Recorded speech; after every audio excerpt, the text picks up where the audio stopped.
everyone, I'm Monique with Arizonans for Children, and today we're going to talk about virtual visits. This is the fourth video in our September series, so if you haven't seen the other three, please be sure to check those out. As a reminder, I will be sharing links to everything you see in today's video, plus a bit more, in our next weekly newsletter. So when we talk about the virtual option, that can be either communications or visits. Communications are a quick catch-up with your mentee, and visits are when you're planning an activity to do together.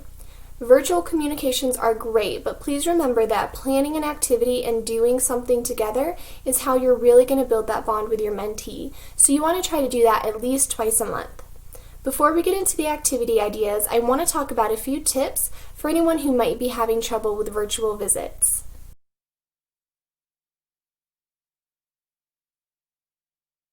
Some kids may not like video chats or may feel uncomfortable, so my first tip is to ease into it. Your first visit might be a little bit shorter. I also recommend planning activities that don't require a lot of talking, but allow for it. If you were to draw together, for example, you can talk as much or as little as you want, and it's okay either way. So this might help put your mentee at ease. Another tip I have is that you should work with your mentee to plan activities. Getting children involved in this is great anyway, but can be especially helpful if you're doing activities that you're not sure they'll enjoy. If they're involved in planning them and know what to expect ahead of time, they're more likely to engage. This leads me to my last bit of advice, which is be prepared to step outside of your comfort zone. Some of these activities might be pretty different from what you would normally do, but that doesn't mean you should avoid them. Try something new, and if you guys don't like it, you don't have to do it again. The first activity I want to share with you guys is online gaming, and I did talk about this in last week's video, so I'll keep it short. There are many websites that will allow you and your mentee to play games together for free. You can do trivia, card games, or even find more strategic games. Another thing I mentioned last week is doing a project or craft together. Some easy craft ideas are to paint rocks or do fun drawings with each other.